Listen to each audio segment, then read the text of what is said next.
อันนี้พาลูกน้องมาแก้แค้นแล้วสิเนี่ย ก็อย่างว่าละเตรียมตัวเอาไว้เลยนะขอรับเฮ้ย เลิกโอ้แล้วก็รีบไปจัดการทำความสะอาดเดี๋ยวนี้ กิโลกลัวนะ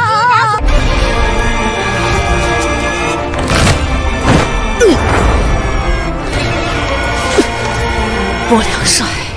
这样才对吗？ เกโรรี่ถ้าเป็นกีฬาชนิดอื่นแล้วก็ไม่แพ้แน่นอนฉันจะสอนให้รู้เองว่าชาวโลกเหนือกว่าผมไม่มาบอกตอนนี้ว่าจะหนีหรอกนะใช่ไหม 好强的空间秘术！还威胁我是吧？面对全飞群！ ท่านโคยิกิประเภทนี้เก่าแก่จะเป็นสิ่งที่ยอดเยี่ยมจริงๆเลยนะขอรับ ร้านฮินามาซึริครั้งแรกในชีวิตของฉัน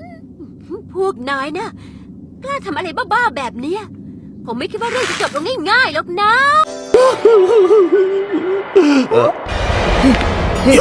要不